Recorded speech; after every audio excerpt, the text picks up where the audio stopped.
Hello and welcome once again to the Frankencast. I'm the mad scientist, Anthony Bowman. My pronouns are he, him, and I'm joined as always by... the guy with a blow dart in his butt that is Eric Velasquez. My pronouns are also he, him. Yeah, so we're continuing our Munsters Month with Here Come the Munsters. This is an interesting movie. I feel like, again, we've got like some coloration stuff, so like I feel like we're getting closer to what I imagine we might see with the Rob Zombie movie in this. Something similar, yeah, no doubt. And also, we've got a lot of topical humor in this one. I would call it humor. Yeah, it's interesting. There's it has the spirit of the show that we've seen. It's the heart of the Munsters, but it's definitely, it's from the 90s, and you can feel that. There's a lot more, it's forward thinking about some things, and then there's a couple things that you're just like, whoa, man, that's really rough. Yeah. It's, I don't know, this is the first time I've seen this one, and I feel like I'm going to revisit it, give it a little bit of time and watch it again, because there's a lot that I really liked about it, but then, yeah, like you said, there's some other things that weren't so great. Yeah. But yeah, so it starts out, talking about coloration and black and white and everything. It starts in black and white, and it looks even older than the Munsters. It looks like a Universal movie. Well, parts of it are. Yeah, that's there's definitely some crowd scenes that look like they're stock that they've stolen from stuff, and then occasionally you get some bits of crowds that they're talking, and it's definitely referring to this. But yeah, I thought the same thing. There's definitely moments of this that are not unique to this film. Yeah, absolutely. And we have the several scenes where people are climbing over the foam rocks that are in the actual original Frankenstein movie when they're going for their hunt for the monster. Yeah, and but it's just I guess those sets still exist somewhere, because it looked like that footage was new, but it was definitely the same sets. There's no question that was the same stuff. Right. Interesting. Yeah, so that's pretty cool. And, so obviously the original Munsters obviously is nodding back to these Universal movies, but it's nice that this even nods back even a little harder, I guess. Oh yeah, no doubt. But also this is star-studded kind of to a degree. I mean, well, let me rephrase that. Not exactly star-studded, but there's an awful lot of, hey, it's that guy, or hey, it's that lady. Yes. Yeah, definitely. Let's start off with Herman, played by Edward Herman. Or Ehrman? I don't know if it's Herman or Herman, but... Anyway, it's the bad guy from the Lost Boys. Yeah, and the dad from Gilmore Girls. Right, okay. I guess it says a lot about you where you know them from. Huh? I mean, I think your reference is definitely the cooler of the two, but... whatever. But then we have Veronica Hamill, which they make a big deal out of her at the time. I guess, she was kind of in a lot of shows. Yeah, I wasn't as familiar with her, but she looks good in this. She's a good Lily. Mm-hmm. And then we have Grandpa is Robert Morse, and I have a gripe against this guy for one reason. He was in a movie. He was in the 2016 film Donald Trump's The Art of the Deal, the movie. Oh, isn't that the it's like the parody thing, right? Yeah. It's like Funny or Die. Yeah. I'm joking, but yeah. But he's I think the main thing I recognize him, he's been in a ton of stuff. He's one of those dudes that's just been around forever and everything. In recent times, most people would probably know him from Mad Men. Right, or if you're a Teen Titans fan, you might know him as Santa Claus. Okay. I'm just saying. Yeah. Yeah. But yeah, he doesn't he's not trying to just be Al Lewis. He's got a different thing going on here, but it works. I dig it. It's very different. Now Marilyn is played by Christine Taylor, who has did a lot in the 90s. She was busy. And even the early 2000s. I think the main thing I recognize her from is Hey Dude. She's Melody from Hey Dude. Okay. See, I'm well, once again, this kind of tells you what you recognize people from based on, or the kind of person you are. I mainly recognize her from Zoolander and Dodgeball. Okay. Yeah, no. Yeah. And probably the Brady movies. Oh yeah. She Marsha. Yeah. Yeah. Okay. And then we have Judy Gold, who's she's kind of a prolific actress, but like, once again, she's one of those, like, hey, that's her from The Thing. Yeah, I feel like I mostly know her as a stand-up. Like, I think she was on, like, Comedy Central, had a lot of stand-up specials with her back in the day. Mm-hmm. Yeah, she's Elsa. Yeah, she has a pretty minor role, but yeah, I was like, oh shit, that's Judy Gold. Okay, then, I'm gonna get this wrong, forgive me, but I'm kind of excited to talk about this guy. We have Max Gronenchik, who is playing Norman. Do you know who this guy is? Do you know who Max is? No, I did not recognize him. You big Star Trek fan? Oh, yeah, definitely. Have you seen this? It's a small show, but, it has a strong following. It's called Deep Space Nine. Okay. Do you know Rom, the Ferengi? No way. Yes way. This is Rom, baby. I knew he looked familiar. Yeah, he does have a weird little gremlin-y look to him. So yeah, that makes sense. Yep. So there you go. Like I said, there's a bunch of, hey, it's that guy, or hey, it's that girl, or so yeah, we got Rom in this. I don't know if is he the most prolific? I mean, Christine Taylor maybe a little bit more. Yeah, I mean, just Deep Space Nine, like he was on TV a lot just for that. So, that's interesting. Well, we also have a small cameo by Dee Wallace, but we'll talk about her when we get to her. Yeah. So back at the castle, so we've got the mob shows up. They this is very like a Universal movie. Like a mob shows up at this castle. They've got a catapult, and they're like getting ready to attack the monsters, basically.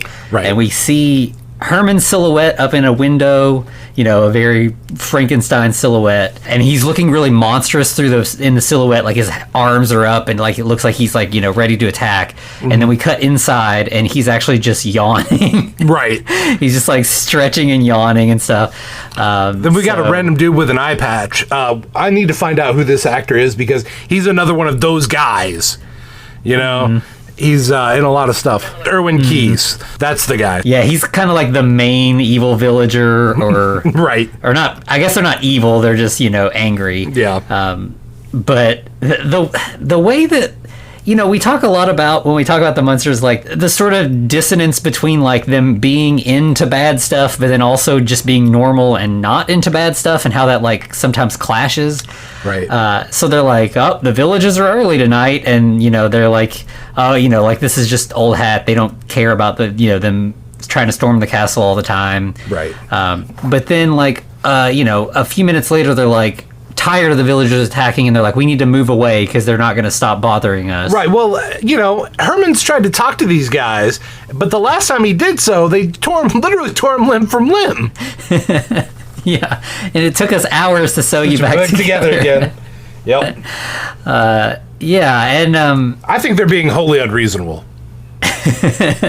There's a little bit here where like Lily wants help with the dusting, which is actually putting dust on stuff, which is that's just classic Munsters type humor. Then we get Grandpa's a weird bat. He just has like a weird, like he's normal face but bat body, bad CGI. It's a little. Yeah, it's like that thing that it was more common back then, and like where they would just they'd like composite in, and you could like Conan O'Brien used to always do jokes with it, but where his was like intentionally bad, and this is a little better, but not by a lot. Not much. Nope. But yeah, so they're kind of discussing like what do we need to do about these angry villagers. A flaming arrow flies in the window and like catches Eddie's woof woof doll on fire. And that scares Herman because he's afraid of fire. Yeah, but I do like that Grandpa picks it up and he's like, this is a nice bouquet of 71 kerosene with what is it called, tetraethylide. Which, I mean, mostly we think of Grandpa as being a vampire and that he just drinks blood, but, like, he's a mad this scientist. Is something that actually happened, in, like, there was that episode of the original series where he drinks one of those, like, canned heat things at, like, a catering booth. So, like, this is sort of, like, canonically a thing that Grandpa does, is he likes to drink fuel of some kind, I guess. I mean, listen, he drinks blood or he drinks fuel, either one, Yeah. So finally, Lily's like, we need to move. Like, we're never going to be accepted in this community, and I want a better life for Eddie. And Grandpa's like, but being tormented by villagers is family tradition. It builds character. Right. Well, of course, they're like, surely not everyone in the village is here to, like, kill us. And then immediately we cut to the one-eyed villager. He's like, hey, everyone's here, right? Okay, let's kill him. Yeah. And he pulls out a bazooka. Right? So then that sets us that we're not in like the Universal era, even though so far everything's been kind of black and white. Anthony, old. that's the secret weapon. Yeah. So he fires it, and like the missile that comes through is like so obvious, like it is just like a cartoon missile, basically. Right, like, it's on a wire. Yeah, it breaks through the window, and so then they're like, okay, yeah, we gotta leave. If this is the level of attacks that we're dealing with now, this is not something that we can tolerate anymore. Right. I do like that after that it immediately cuts back to the guy who got knocked back because he just shot a missile out of a bazooka, and he tries to give another guy a high five, and they miss. And I'm like, that's a funny depth perception joke. I mean, that's a little mean, but it's also a little funny. Yeah, that's pretty good. Yeah. Yeah, and so then we see the family, and they've all kind of got some bags packed. They've just like hastily thrown some stuff together, and they sneak out a back secret passage. Grandpa like throws a firebomb to kind of prevent them from being followed. Yeah, but it's weird because he like does the abracadabra thing, and he like chants a little spell before he does it. And it's like, you don't have to do that. You're grandpa. You just have them. You just have Yeah. like little canned spells or something like that. Yeah, definitely. Yeah. And so, of course, their secret passage leads out into the cemetery. And then they just happen to come upon a bunch of mail sticking out of the ground. And they're like, oh, no, I guess Spot's been burying the mailman again. Right. I like how the arm is just sticking out holding a letter. Yeah. And it's obviously charred, but the letter's only partially charred. Yeah. And just by perfect coincidence, the letter, what they can read of it, because like you said, it's partially charred, but they can get the gist of it. And it sounds like Marilyn is inviting them to America. And they're like, well, that's great. We're trying to get away anyway, so I guess we'll go to America. Yeah, and she mentions Elsa and Norman, and we're like, oh, okay, maybe these are just, funny names because Norman Bates and Elsa, Bride of Frankenstein, all that good stuff. Yeah. Well, maybe not. Maybe not so much. So then we cut to the Munsters at the Transylvania International Airport. And then they're all... Or actually, I think we just see the sign outside, and then we just see them all getting on the plane. Right. Of course, their tickets are for row 13. Of course. Yeah. And they put Eddie up in the overhead bin because, he always just likes to sleep in cabinets and dresser drawers and stuff. The flight attendants are totally okay with that. Right. Which is, I guess maybe they've seen something similar and they're like, oh, this is just where the werewolves go. It's fine. But he does, hey, at least this has some in-flight refreshment of coffee, tea, and borscht. Yeah. I feel like borscht is more of a snack, but what do I know? And then we get to see that the in-flight movie is Bride of Frankenstein. And which, all of the other passengers are like terrified, which like that movie is not terrifying, but like, okay, sure. But so Herman and Lily this is a romantic comedy. Yeah, they're really enjoying it. They're, it's taking them back, like it just reminds them of their early days. So yeah, they're really enjoying it.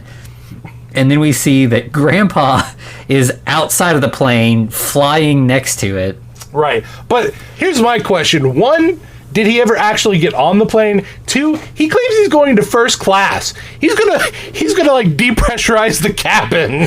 Yeah, I don't know if I don't know if he's just going to fly up to the first class windows and look in there. Right, which just feels watch like that would be like the Twilight Zone movie or something. Oh, that would be so good. They should have done that bit. There's something on the wing. Yeah.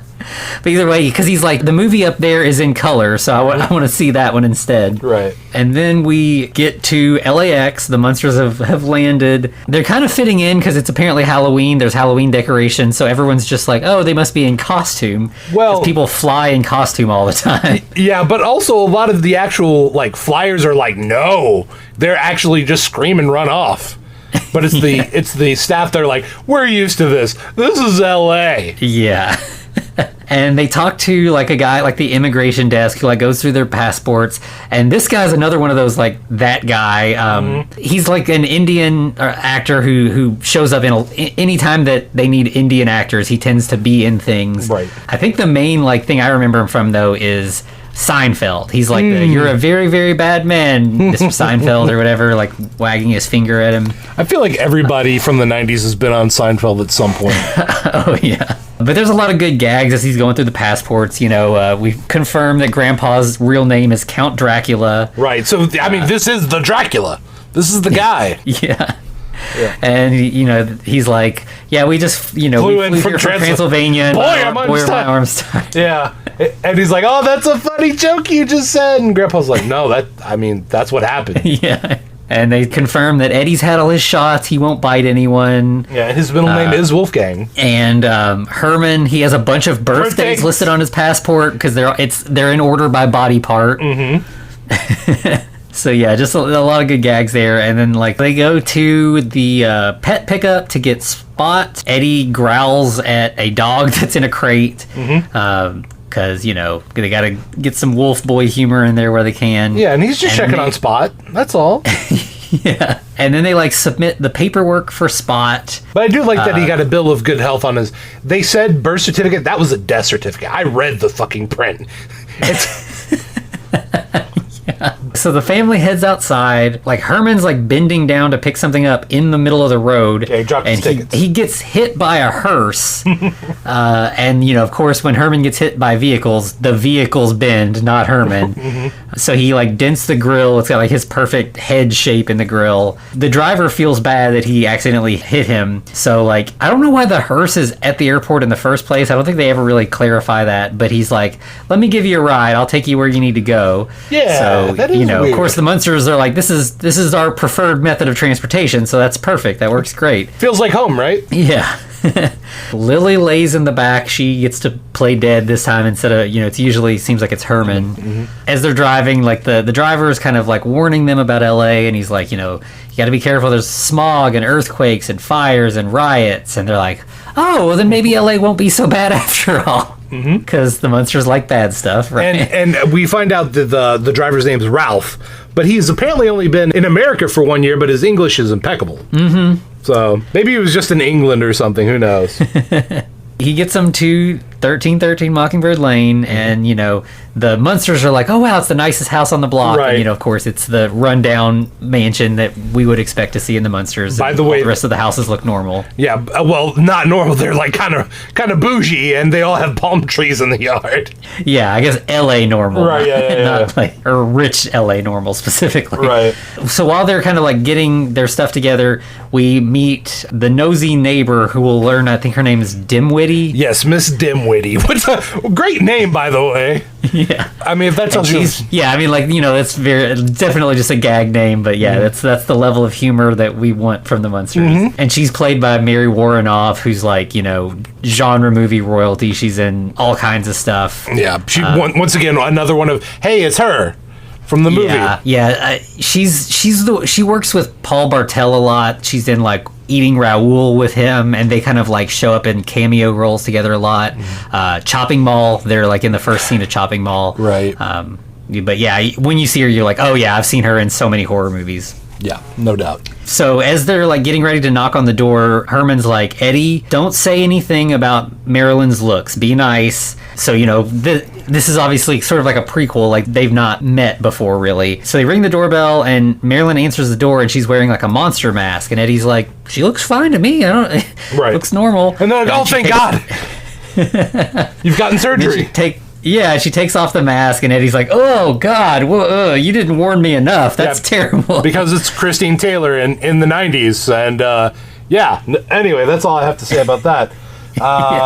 Yeah. So they're like, it's a cruel trick of genetics. We don't understand why she looks the way she does. Yeah, it's horrible. Her dad's been trying to fix it the whole time, though. Yeah. So they're in the original series, we keep talking about that. That's the running gag is them talking bad about Marilyn's looks. But in the series, they just kind of oh, that's just, she's stuck. That's the way she is. And we just have to deal with it. Mm-hmm. But yeah, her actual father in this, Norman, is determined that he's going to find a way to turn her into a monster. Which that's rough, man. Yeah, that sort of reverses the whole thing of women feeling like they need plastic surgery to live up to some societal standards and stuff. Yeah, let your kids be your kids, however they turn out. And I do feel we talked a lot about in the original series that it doesn't feel like the show is in on the commentary. Right. They're just flipping it, but they're still, the joke is that everyone should look like Marilyn, so it just it's still about the way people look. Yeah. It's just turned. But I think in this case, in this movie, it really is like shining a light on that like this is not cool. Like, like everybody should look the way that they look and be, no one should feel like they're inadequate because of their looks. Yeah. As the story goes, we'll get into more of that. But like, I feel like this time, we keep talking about how like egregious that is in the show, and I feel like here it's done with better intentions. Yeah, there's definitely the wink to it. Yeah, it's like we know the joke, we get it. But at this time, Ralph actually gives his card to Herman, and on that card is Gateman, Goodberry, and Graves. Hey, that's where Herman works in the show, maybe, and he'll maybe work here. Who knows? Yeah, we'll see. Yeah. And their tagline is, "You'll die for our business," which I fucking love. Yeah, that's good stuff. Mm-hmm. So then Marilyn leads the family in, and they kind of like tour through the house, and everybody loves the spooky decor. Mm-hmm. And as they're going, Marilyn is kind of talking to him like, I need your help. Norman went missing several months ago. We don't know where he is. And ever since he's gone missing, Elsa has been in like a coma, basically, and they call it the Transylvania trance. Right. I like how when they do the reveal, so they basically throw back a curtain, there's a coffin there, and it's kind of like, oh, she turned into a coffin? No, they open the coffin, and she's just frozen there with the phone in her hand. Yeah. And she's just completely the Bride of Frankenstein. Yeah. Like, it's just, that's it. Yeah, I mean, if the Elsa name didn't give away that that's what you were going to see, yeah, it's definitely that. Yeah. And so they're worried about her. They're like, if we don't take care of this soon, she could die again. Right. Which, I mean, that doesn't seem like a big deal to the Munsters. It's like, that's a Tuesday. Yeah. She'll be fine. And Grandpa's like, well, to get to the bottom of this, I'm going to need a mad scientist lab. And Marilyn's like, oh, well, that's great. We've got a mad scientist lab. Here, let me show you. It's like, that's funny. That's exactly what my dad is, a mad scientist. Yeah. So then, they go down a secret passage under the stairs, and Herman is like carrying Elsa. Right, but unfortunately, as he bangs her head on the the casket and a couple things, Miss Dimwitty has decided that she's going to call 911 because there's a dead body now. Yeah. So she's arranging that, and then we see downstairs, Grandpa's like, well, I need to look under the hood. And this is like some pretty good effects. Like, he opens up her skull, and like the brain is like there, and he kind of looks around at it. He's trying to figure out what's going on. Here's the thing I love about the brain. It's upside down from where it should be in her actual skull. Yeah, when he takes the skull cap off, it's like in the top part, not in her head. Well, that too, but it's also just upside down in the skull. Yeah. I think it was basically like what looks best for the scene and not what is accurate. Yeah. But and it's kind of funny. Herman gets kind of squeamish at like, he's just like, oh, I don't want to look at this. Which, is kind of, fun from him. We get a clean bill of health for Elsa. Turns out she's fine. She just has a broken heart. Yeah, and Grandpa's like, I can't just replace it. It's not the physical heart. Yeah. Like, she needs Norman. Like, she's not going to be okay until we get him back. So we've got to find Norman. Right. Now, I'm going to say content warning at this point, because I believe it's Grandpa who makes a joke. Yes, actually, I know it's Grandpa about Elsa being broccoli.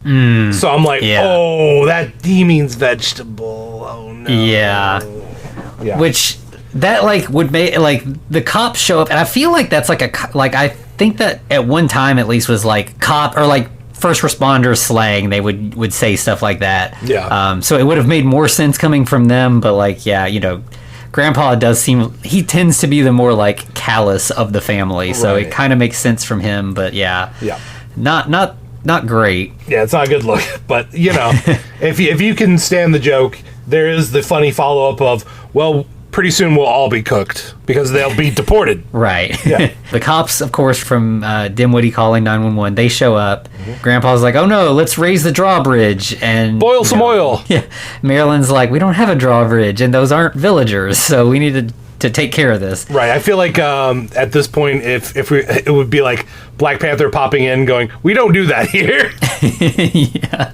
So they all go outside to try to explain things. They're like, Elsa's sick, and we've been using like the old ways to try to help her. And the cops are like, no, you're in LA now. Like, take her to the hospital. Like, we're not into whatever kind of backward stuff you're doing. Yeah, your foreign ways, which that becomes a thing. Wow. Yeah. Yeah. So they they end up taking Elsa away in an ambulance, and Marilyn decides to ride along to kind of keep an eye on her mom. Turns out one of the cops is taking a liking to Marilyn. I believe his name's Cartwell.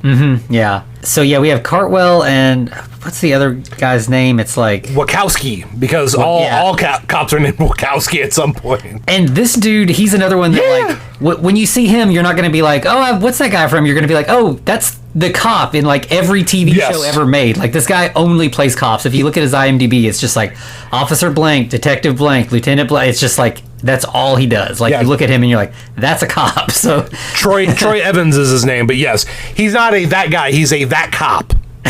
Yeah. And so the cops end up, when Marilyn and Elsa leave in the ambulance, they set the Munster family down at like the kitchen table to like ask them a little bit more, kind of question them a bit about what's going on. They're like, well, let's let the doctors do their job. And Grandpa's like, I don't know if we should trust people around here to do their job since Norman's been missing for 6 months and you all haven't found him. Right. So he kind of turns it back on him. Yeah, and Herman's like, but they may just be taking their time. It's okay. Like that pisses Wachowski off specifically, and he's like, he goes outside and starts ranting about how foreigners are ruining the country. He's just that guy. But then Cartwell, he gets a good line, and he's like, Wachowski's a nice Native American name, right? So is that Apache? Right. He's like, yeah, you're from around here, right? Yeah. Yeah. No immigrants from your side of the family. So, as far as cops go, we like Cartwell. He's definitely the better of the two here. So then we get like the next morning, the family's all kind of waking up. Herman is like unhooking jumper cables from his neck bolts. He's full of juice.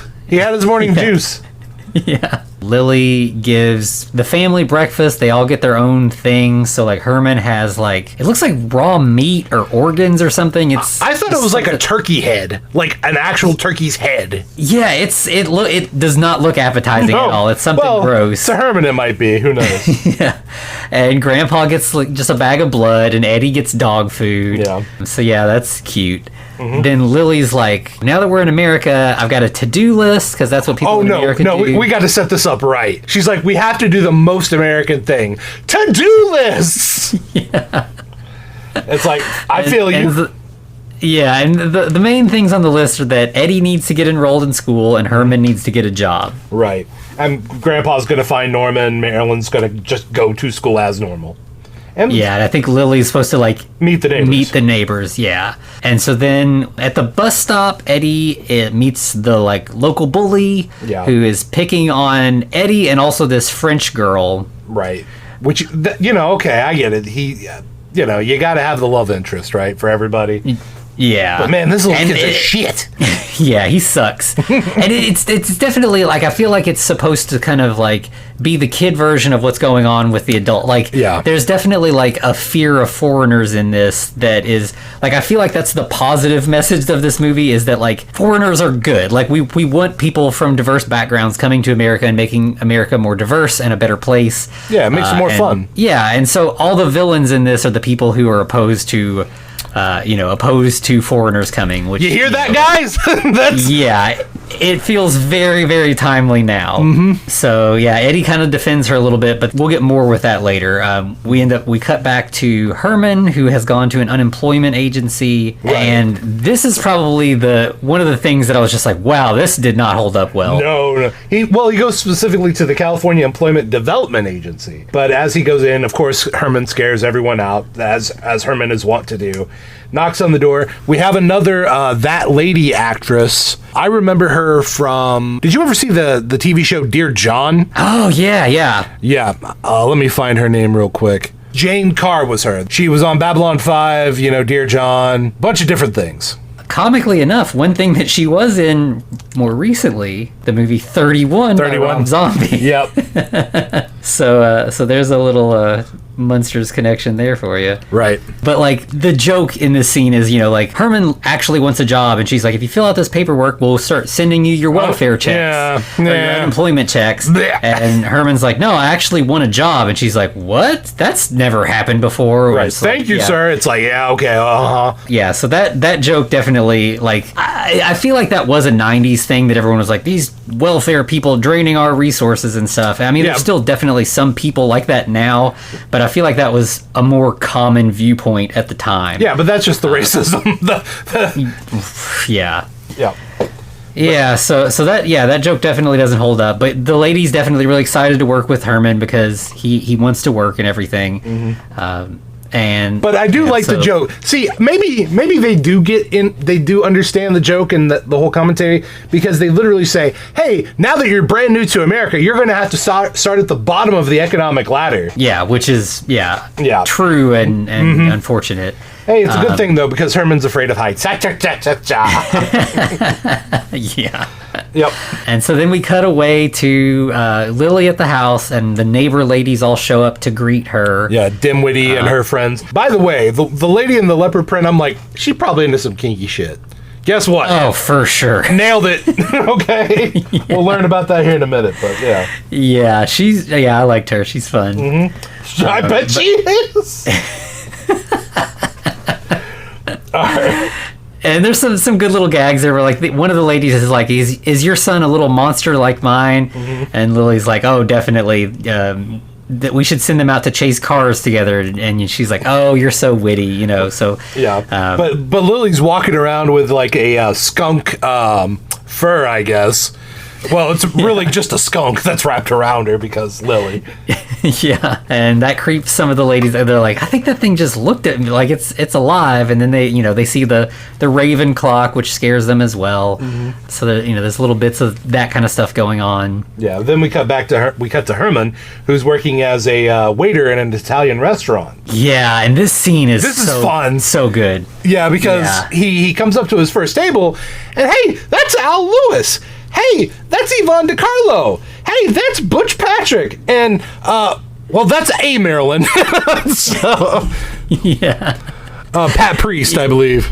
Yeah, so they're just playing, but it's kind of weird because they're not the Munsters in this. They're supposed to be like a normal family. They're kind of the Munsters, though. Yeah, there's definitely some gags in here where they're like still sort of Munster-ish. The grandpa here is like, in fact, like they call him Grandpa. Like, I don't think they say anybody else's names, but Grandpa can be Grandpa. He orders the soup of the day. Yeah. And, he's like, he asks Herman, are you from Connecticut? And Herman's like, part of me might be. And he's like, I got you. Like, right. I know what's up. Right. Yeah, I feel like these are the low-key, they're like, hey, we're cousins. We understand. But Lily orders, or yeah, you're right. Yeah, whatever her name is, Yvonne DiCarlo orders a bite of something. A sandwich to be specifically, because Grandpa's like, I gotcha. And then the son there, Butch Patrick, asks for burger, raw and bloody. Well, he asked for the hamburger deluxe, but with no cheese, no sauce, no lettuce, no bun, and yeah, he just wants a pile of raw hamburger meat, basically.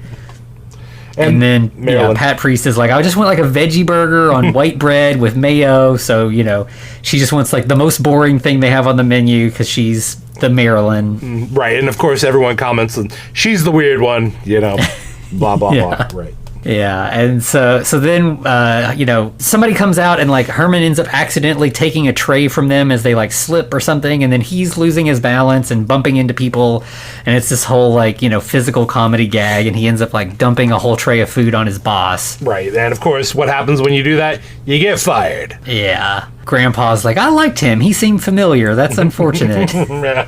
I mean, that was such a good scene. Just yeah. It's a really well done cameo. It's just fun. Like, it's just nice to see all them kind of playing themselves, but not. And it's good.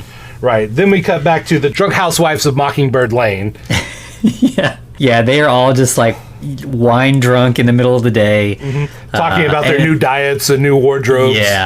Yeah, so it's very like LA Housewives. Yeah, they're talking about ways to lose weight. And it's Dimwitty's friends and Lily. Dimwitty has she's snooping through the house while this is going on. Right, and Leopard Print that we talked about, I'm just going to call her Leopard Print. I apologize if that's mean. I don't know. I don't think it is. But she's getting real cozy in that chair with those straps. She's getting real cozy. Yeah, for real. And Lily brings out snacks, and it's like Eye of Newt in one of them, and they're like, "Is that a Newt Gingrich joke?" Old political humor. Man, that's aged well, hasn't it? Yeah. And Lily's like, "Who's that? I don't know what you're talking about." Right. Which, like, now today, most people watching it would probably have the same reaction. Like, yeah, I don't know who that is. Well, yeah, Rowan, that's for the best, really. Oh, definitely. But it looks like the wine they're drinking is oxidized. It's kind of brown as opposed to red. Because, Grandpa found this in Napoleon's wine cellar. Yeah. And so then, like, as they're chatting, Herman gets home, because he got fired.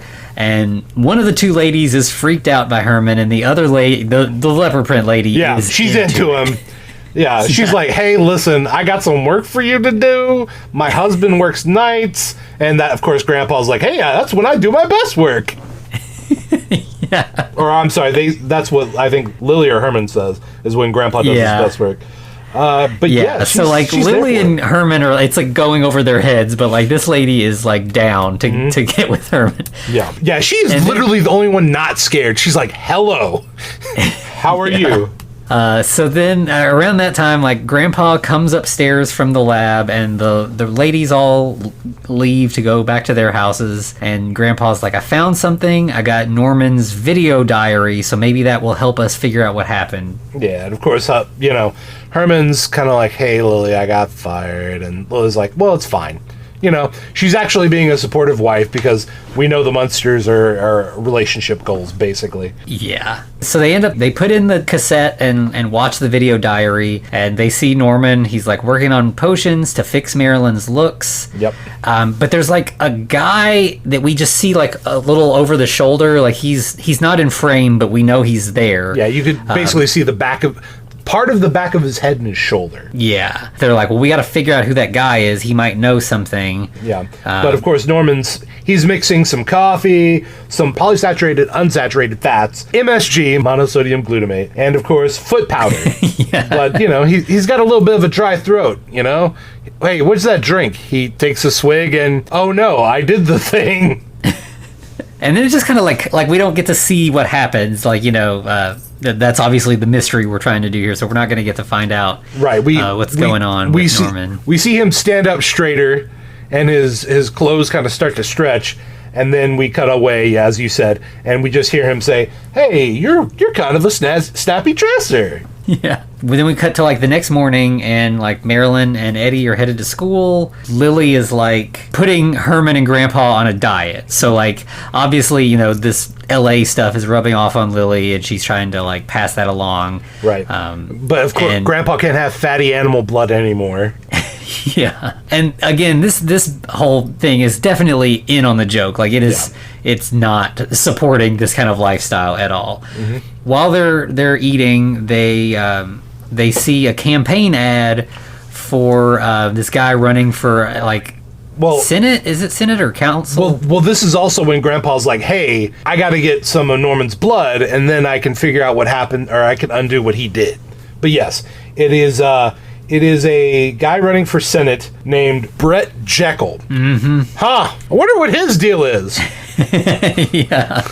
Huh. Yeah. And then, we go straight from the ad to cutting back to Eddie at school, and Jekyll has shown up there to give a speech to the kids, and they do have like cameras there because obviously the kids can't vote, but this is a puff piece for a news story to make him look like he cares about kids and stuff. Yeah. And in fact, like there's a couple little moments where he says like shitty stuff where he's like, basically he doesn't care about kids, but they're little brats. It looks good. And hey, we got another That Lady actress, Amanda Bierce, a.k.a. Marcy from Married with Children, a.k.a. Amy Peterson in Fright Night. Yeah, so she's the teacher, and they're kind of doing like just kind of generic photo op kind of stuff. The main thing here is that Jekyll he wants America to go back to the old traditions, get rid of modern foreign influence. Yeah. The Trump parallels here are insane, which is so weird. Wild. I mean, yeah. Do you think he styled himself after this character? Like he's a low-key Munsters reference? And I mean, I think, like probably this also comes from like Reagan era kind of politics as well. That's so very that's true. would be more current at the time. Yeah, he wants the kid to give the kid's parents back the America they grew up in, which that's some dog whistling right there. Mm-hmm. Probably before they really knew what they were whistling. Yeah. Oh, definitely. I think he's like, tell your parents to vote for me, and he leaves. And then we cut to Herman back at the unemployment office. And since the waiter job didn't work, they gave him an aptitude test. And they're like, it looks, according to this test, you're best suited to terrorizing villagers. But here in the U.S., the IRS already has that covered. Right, they have that in the bag. But, hey, something just fell out of Herman's pocket. It looks like a card that maybe Lily stuffed in there earlier that we referenced from Ralph. Yeah, so Herman's like, that might be the job. So he, like, I think it, like, pretty much cuts to him, like, arriving home in the hearse, right? No, it cuts to Lily in full, like, 90s, 80s goth yoga mom. Oh, yeah. She looks pretty good. Yeah. Agreement. 100%. But yeah, that's when Herman reveals he's a hearse driver as he rides up in the hearse. But Grandpa's like... it's like a maybe 60s era hearse. Right. It's like the very rounded kind of hearse style. Grandpa won't deal with that. He wouldn't be caught alive in that thing. So he uses magic and creates the Monstermobile. Yeah, so it's very, exactly the one we've seen in the past. So, which it's wild, Lily spent all that money buying it in the original series, and here, Grandpa's just like, magic, I could do it, it's fine. Those kids in the 90s, they had everything easy with their magic. And then, Eddie gets home from school, and Lily's like, did you get chased by any angry mobs today? And he's like, nope. And she's like, well, there's always tomorrow. Right. Which, again, is confusing because, like, they left Transylvania to get away from angry mobs, and now, like, they're acting like they want angry mobs, so... it's kind of just whatever works in that moment for the joke is the way we're going to go with that. Pretty much. By the way, she's walking on a actual set of stairs, like old style Gothic stairs for a stair stepper. Yeah. So it's like, okay. But yeah, I mean, that is interesting, though. Was it really? I guess it was really just Herman who didn't want to deal with the villagers, right? Because I feel like Grandpa was kind of cool with it. He was like, yeah, this is just how it is. Yeah, Grandpa was like, it's family tradition. But yeah, it seemed like Herman and Lily both were ready to leave. I guess maybe it was just too much there, and here, a small angry mob here and there would be okay. It's nice. It just reminds you of home, Yeah. Well, Grandpa's got a new invention. He's got his first ever digital divining rod person finder, and he has it calibrated to Norman's aura pattern. And somehow it's so dialed in that it's not even going to have to find the actual person. He turns it on and it immediately just aims at a poster Eddie's carrying under his arm. Mm-hmm. And it turns out that poster is a Jekyll campaign poster that he got at school. Dun dun dun, we knew. They literally sold the whole farm right there. They told us everything. Yeah. So they're like, okay, so clearly Jekyll is obviously like Jekyll and Hyde, it's I believe Norman's last name is Hyde, isn't it? Yeah, they say that his name is Hyde. So we knew. So they're like, we gotta get in with him and figure this out. And they're like, for some reason they decide instead of trying to track down Jekyll, they go to the campaign manager's house. Well, they specifically say Jekyll, they don't know where he lives. It's like he doesn't have a home. Yeah, and that comes up here pretty soon. We'll get a little bit more about that. Mm-hmm. But it turns out, he is there at the campaign manager's house. They're having meetings, and it's him, and also Officer Wachowski is there as well. Yeah, and a new guy, Walker. He's the campaign manager. Actually, as Grandpa gets in, lets in Herman. The plan is they're going to take this massive needle and they're going to take some of Jekyll's blood. So then we get a scene of Walker's wife putting their son to bed. Wife played by Dee Wallace. Wife is Dee Wallace, yeah. But she's like, hey, go to sleep. There's no such thing as monsters, kid. Which, it's great to have her in this camp. I mean, obviously, like, if any actress knows there are monsters, it's Dee Wallace. She's been in so many monster movies. She leaves, and he throws a ball into the closet, and then the ball immediately gets thrown back out to him, which, you know, the ball coming back to you when it shouldn't gag is like such a horror movie staple. Like, you know, that's when you know shit's going down. Yeah. The kid's like, you know, so he like goes to see what's going on, and it's Herman, and he's like, hey, shh, be quiet. Sorry, I didn't mean to scare you. Let me tuck you back in. Right, and it's very sweet. Yeah, and so the kid's like, okay, this monster is chill. Like, I'm fine with this. This is not scary at all. Right. But then, so while Herman's tucking the kid in, Dee Wallace walks by again, sees a giant Frankenstein putting her kid to bed, and then she gets scared. Well, if someone gets scared, Herman's going to get scared. Yeah. So he goes charging down the hall. And he, like, breaks, through a wall, bumps into Jekyll, which then causes Jekyll to fall into the curtains. Where Grandpa's hiding. To be where Grandpa's hiding. And the needle that Grandpa's holding. So that works. Grandpa gets the blood sample. Well, Herman gets arrested because he's a foreigner who tried to assassinate. Yeah, and then Wachowski even says something about, like, oh, it's just one of those foreigners. They're always complaining. And Grandpa's like, we just wanted his blood. It's fine. Right, that's it. Nothing big. Yeah, or I think Herman says that because Grandpa stays hiding. Yeah. Then we get, like, the next morning, Grandpa's at home, and he's like, I got the blood sample to make the antidote, but unfortunately, Herman got arrested. Well, he's more flippant. He's like, Herman's not home yet? And they're like, why would he not be home with you? He's like, oh, he got arrested. Bye.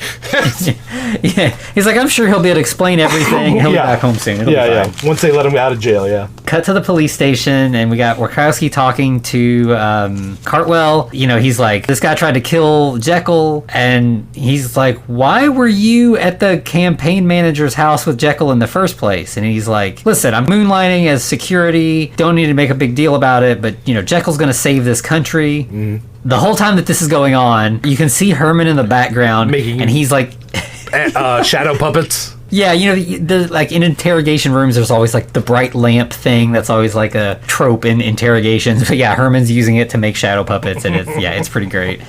So then Cartwell steps away to talk to Herman. He reads him his rights and everything. And then Walker shows up to talk to Wachowski, and we find out that these guys know about the whole Jekyll and Hyde thing. Like, it's not, you know, it's not that they're just helping out this guy Jekyll. Like, they know what's up. They're in cahoots. This is a conspiracy. Yeah, and so, like, turns out Jekyll's like the perfect candidate because he has no past to dig up. He just suddenly existed a couple months ago. Anthony, would you say he's the Transylvanian candidate?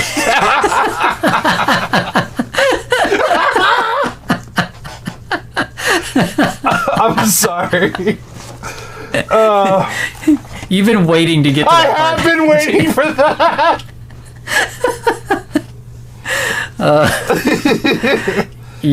Yep, that's exactly. And so at this point, we can kind of suss out that, like, the guy on the video was Walker. Right, yeah. And, you know, his whole idea is that, like, you know, because this is the perfect candidate, I want to get him in the White House someday. And it feels like, you know, the Frankenstein, the True Story, the whole thing with Polidori, where he's like, I want to be the guy behind the guy in power that I can pull the strings. Right, the Peter Baelish, if you will, the puppet master. This is like a political intrigue movie, which is not what you expect going into a Munsters movie. Right. But it works. I swear to you, if I ever write a TV show that is based like another Munster series, there will absolutely be an episode called The Transylvanian Candidate. Then we cut to Cartwright kind of reading Herman's rights to him, like, hey, we got to go, we got to like fully book you. And, you know, he tells him, we've got to take your picture. And of course, Herman, he's got to snazz himself up, right? You know? Yeah. So he looks into what does Herman do in that situation? Well, and what does that two-way mirror do? It shatters. Yeah, so then you got the political conspiracy going on behind the mirror, and then, just suddenly the whole mirror just shatters, and Herman's there looking at the two of them. Mm-hmm. And he's just like, hey, how's it going? Yeah. And then we cut away to school, and the teacher is talking about the planets and, you know, outer space, and she shows a slide of a full moon. Well, she wants Stanley, the little shit, to turn on the slides. And yeah, she's like, we're going to see the phases of the moon. And you're like, oh, hell. Oh, okay, here we go. It's one of those, like, old slide things where it, like, click, click, click, and then full moon. Eddie just turns into a werewolf and basically corrals all the kids into like fetal position underneath the screen. And then we cut back to Herman. He's getting photographed and fingerprinted. One of his thumbs falls off from the pressure of the fingerprinting. And then he calls Lily. Herman is just like go along. He just doesn't really. He's just happy to be wherever he is. Yeah. He's like, I'm not really sure where I am, but wherever I am, there's like bars on the windows, and I'm in chains. And Lily's like, Herman, if you're in another woman's bedroom. That one kinky lady with the leopard print, she got him. Yeah. But the way she says it, like, in the original series, there's, like, hints of, like, Lily being kind of jealous and a little bit possessive of Herman. Like, not excessive, but, like, in a normal range. But here, the way she says it, like, she doesn't seem, like, she's not, like, that mad. She's just like, oh, Herman, like. Right. Knowing Herman, though, he probably would have accidentally found his way into the woman's room. And it's like, he didn't mean to be there. Forget about this guy. Yeah. And then she's like, wait a minute, I'm getting another call. And so she clicks over on Herman in jail. And it's, of course, the school. Eddie's in trouble. And she's like father, like son. Yeah. So she's like, I gotta go. Eddie's in trouble. She just leaves Herman in jail. So then we cut to another, like, a press conference with Jekyll. And he's talking about, like, the incident at the campaign manager's house. So he's like, I was attacked. We need to deport the Munsters. They're dangerous. It's the bad hombres speech, basically. Like, it's terrible. Yeah. Luckily, we only stay there for a moment or two. Yeah, and then we cut back to Lily. She's arrived at school to pick up Eddie. It's funny because, like, Eddie's scared all the kids. They're all huddled in the corner. But, like, now they think Eddie's cool. Like, once he, like, turns back, they're just like... Like, literally the moment she flips the light switch and turns on the lights in the room, he goes back to normal. Yeah, and, like, even the bully's like, yeah, we were just playing. It's, it's my buddy Eddie, right? And I'm not going to lie. If there was a werewolf kid in my school, we would be best friends. Yeah. But yeah, he does play it off like we've been best friends this entire time. We planned this thing to scare you guys. So then we cut back to the Munsters' house, and Grandpa has the antidote ready. But because of, the way that the half-life or whatever of the antidote, they have a window of 72 hours that they have to get this injected into Jekyll or it's not going to work. They specifically only have 2 doses in 72 hours. So it's like, oh, we're going to lose one of those doses somehow. Okay, I understand. That's the way of storytelling. Gotcha. Yeah, and so they're like, well, we got to get Herman out of jail so that he can help us with the plan. Around that time, Cartwell shows up at the house. He wants to check on Marilyn, make sure she's okay now that her uncle is in jail and all this crazy stuff's going on. Their conversation, it's sweet. Like, it's clear he's got feelings for Marilyn. Like, he's not going around checking on the family members of everybody he arrests. But, Marilyn, he's going to stop in and see how she's doing. Well, she's not too happy, though, because she thinks he's there to deport the family. Yeah. So does Grandpa. He's about to sick spot on him. He's like behind behind Cartwell, so like Marilyn can see him, and he's like, it's basically like, do you want me to kill him? And she's like, no, it's fine. Yeah. I got this under control. Then the next morning, Grandpa comes down and he's got Herman with him, but it's not Herman. It's a decoy Herman. Yeah, they come up with a plan. See, they can't go through all the guards there because they might hurt somebody. So they got to go under the park and under the podium to get to Jekyll. Yeah, and they need Herman because he's the best at digging, which you would think Eddie would be like. Like really more dog boy humor. But listen, we've got to we've written ourselves into this corner, Anthony. We've got to dig ourselves out. Okay. So they've got this decoy Herman that Grandpa built out of all the spare parts that he had laying around for Herman. Okay, that's just a genius idea. Okay. Because they're laying around. The one problem is apparently Herman goes through right hands really quickly, so he only had left hands to spare. So the Herman, the decoy, has 2 left hands. Well, not only that, he's got a dog's brain. By the way, do you think that's commentary on Herman's activities, or maybe he just likes writing a lot? Yeah, I didn't the right hand thing, because right-handed people do everything with the right hand, so maybe it's just in general. But yeah, there did almost seem like a little wink there that like you said, his activities. Yeah. Either way, like, now they have this basically dumb dog version of Herman that they're going to swap out. Grandpa and the decoy leave, and he's got this little box of uniform cubes that he can use as disguises. Okay. So he takes out the police officer one. I'm using this for D&D. Like, my next game of D&D will have uniform cubes. It's great. It works I mean, they use it several times for the rest of this, and it's perfect. But yes, as you said, a policeman cube. Does it say? I think it says police officer. Yeah. That's the. He throws it on the ground in a puff of smoke, and now we've got Grandpa in drag as a police woman. Right. He's got like a little blonde bob wig on. They get to the station, and like the cop behind the gate to like let them in, like instantly starts flirting with Grandpa. Yeah, but that cop's also kind of that guy, but he's literally so much of that guy that I honestly don't know what his actual name is. And yeah, so like Grandpa is like, oh, he kind of uses the flirting to his advantage a little bit, but I think he's also a little weirded out by it. Jim Jackman, that's who he is. Okay, thank you, IMDb, for that. But yes, he says to Grandpa, hey, look, we should get a little bite to eat later. As Grandpa takes Herman back behind the gate, he's like, yeah, we should get a bite to eat later. It's very tempting, as he goes into his deep man voice. Yeah, and the guy's like, wait, what? Right. So then, yeah, Grandpa gets back to where Herman is. With Decoy. And Herman's like, we don't need to escape. Like, the justice system, it's fine. Like, they'll let me out soon. I'm innocent. It'll be okay. By the way, he's playing the harmonica, or as I like to call it, the harmonica.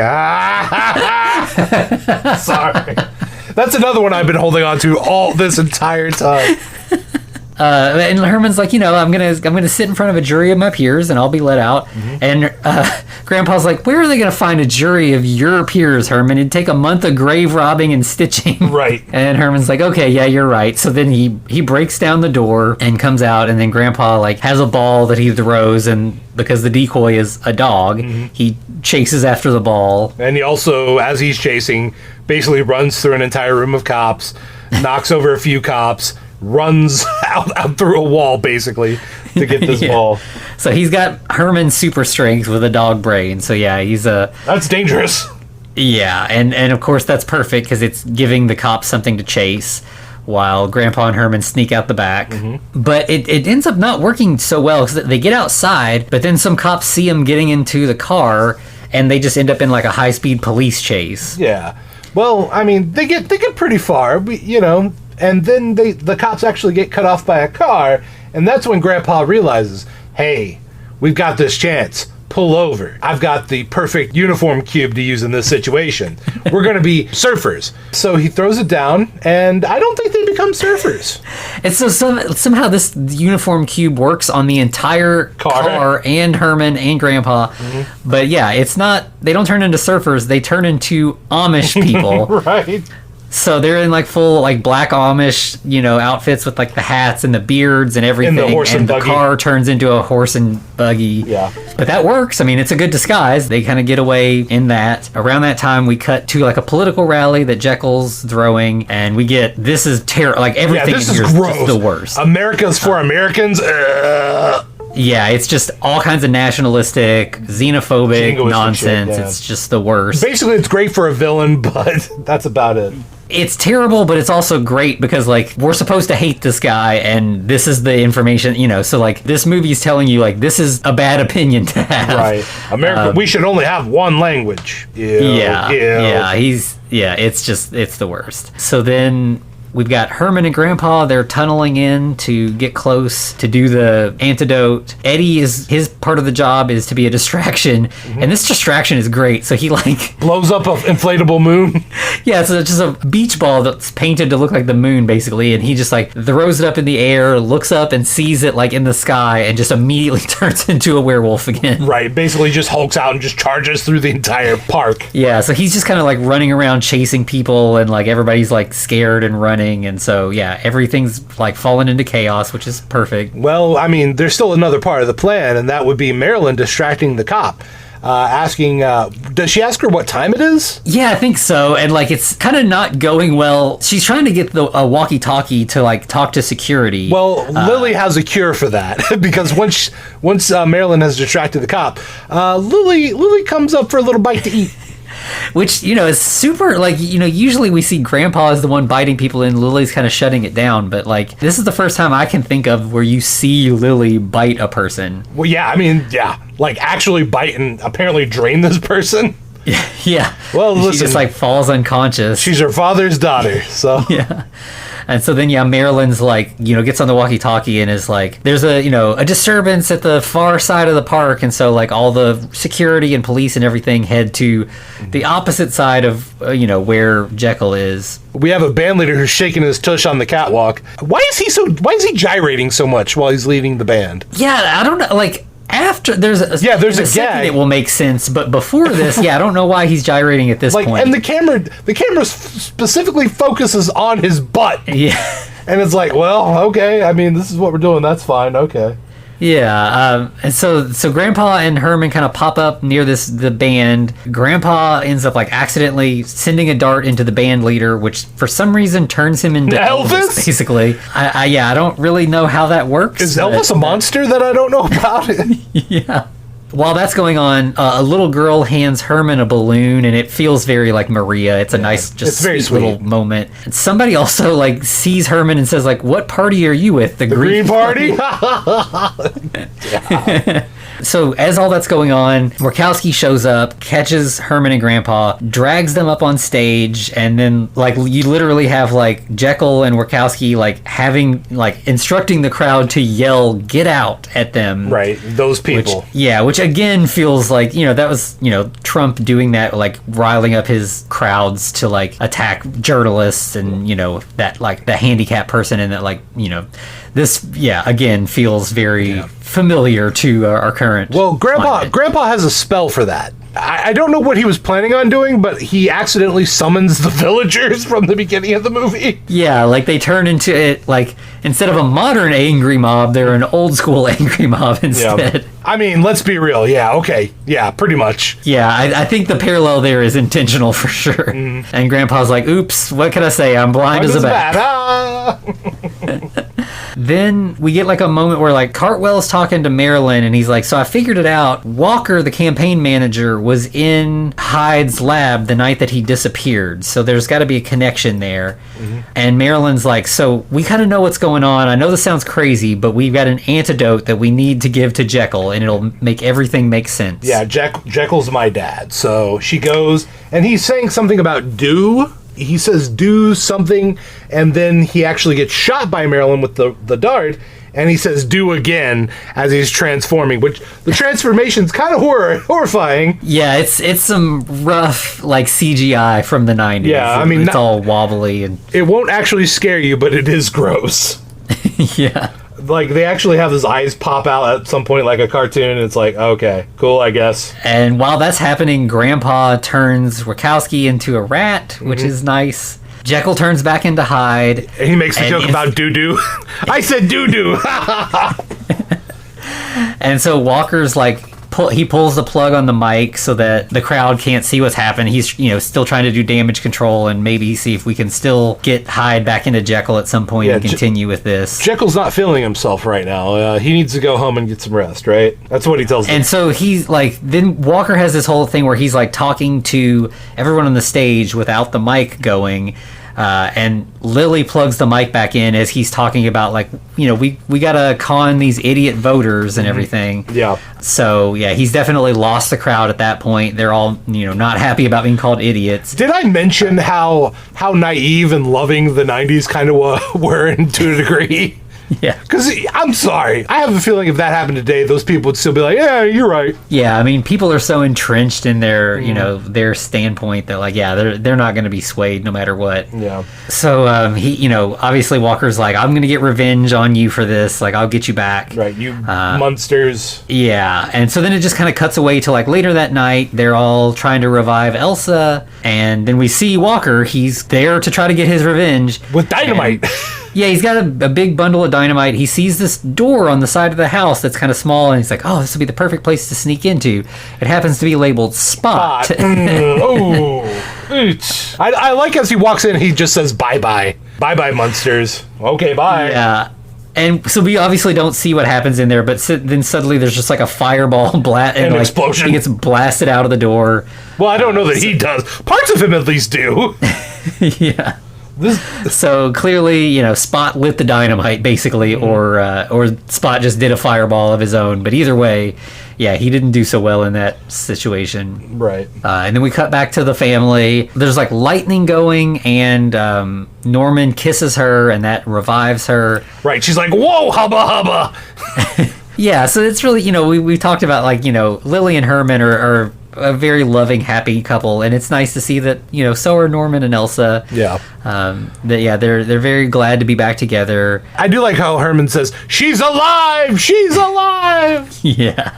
So, Norman is like, this is all my fault. Like, everything that's happened, all the Jekyll stuff and you being in this trance or whatever, it's all because of me. And it's because I need to learn to accept Marilyn for who she is. Aww. So I'm done with all these experiments. I love Marilyn. She's my daughter. That's enough. That's all that matters. Hey, he learned the lesson. Yeah. So again, like, that shows that this movie has risen above what the original series was doing, because the characters learn and they decide to accept Marilyn and treat her well. So that's nice to see. Yeah. And while that kind of family reunion is going on, Herman and Lily are kind of touched by seeing that. So they kiss as well, and there's sparks flying. Herman says something like, I was made for you. Right, yeah. So all very sweet. It's nice to see all these loving couples, and then to kind of continue with that theme. A little bit later, Cartwell shows up. Grandpa answers the door, and he's like, you can't deport us. Right. Cartwell's, I'm not here for that. And Grandpa says a great line that seems like sort of the summation of the mission statement for this movie, which is that I know for a fact that the blood that runs through everyone's veins is very much the same. Yep, fair enough. But yeah, like you said, Cartwell's like, yeah, the charges have been dropped, everybody's fine, you're okay. And then we kind of like get to how this prequel leads to what we're used to seeing with the Munsters, which is that Norman and Elsa are going on a vacation. They're going on their second honeymoon. Yeah, it's going to be a long trip. They're going to travel the globe. They're going to be away for a long time. Lily and Herman can watch the house while they're gone, and Marilyn's going to stay around, so they'll just obviously that'll be the configuration we're used to seeing of, right. Herman, Lily, Grandpa, Eddie, and Marilyn. Yeah, but of course we also get a great bit where Norman and Elsa are going specifically to Devil's Island, Death Valley, and the Dead Sea. Anything with death in the name or devil. Yeah.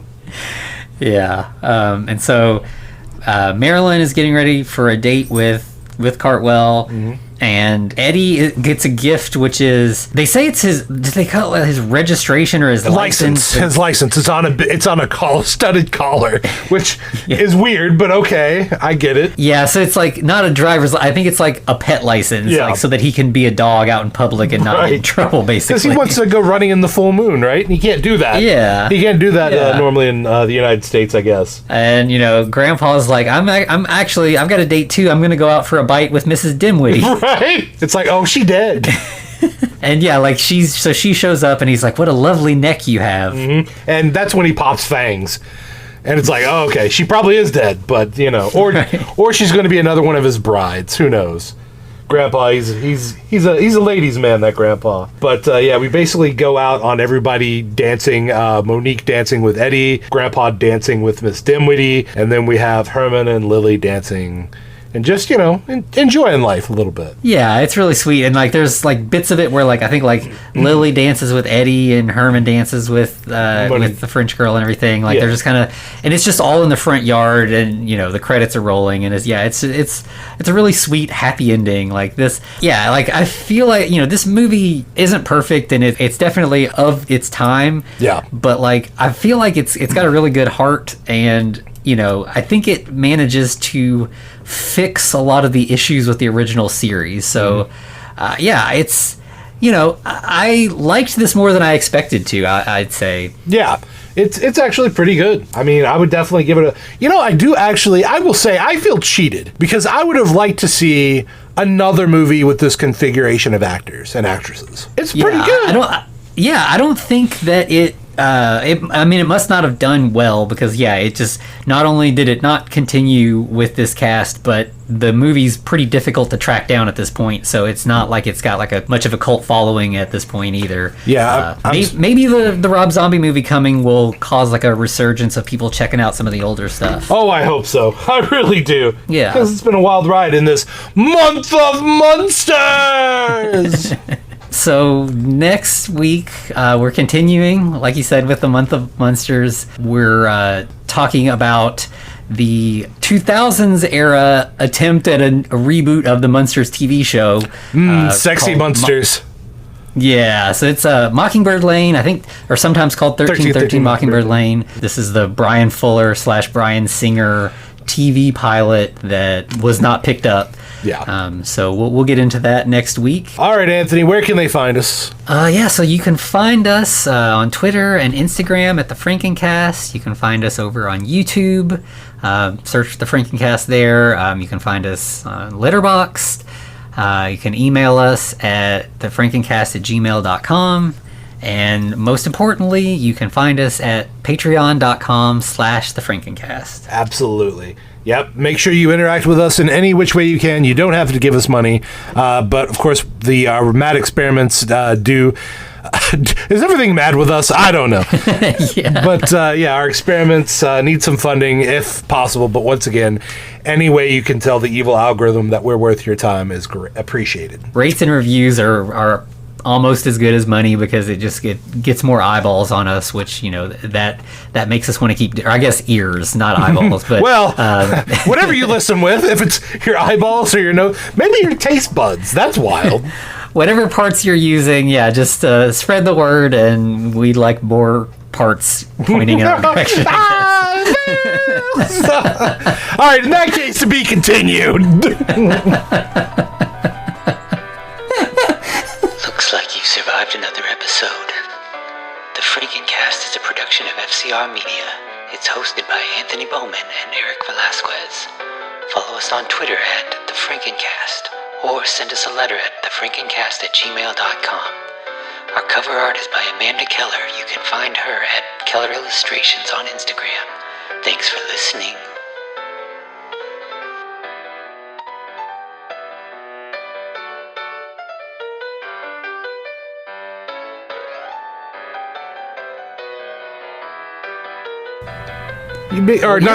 Shit. Cut that. We're going to get murdered. No.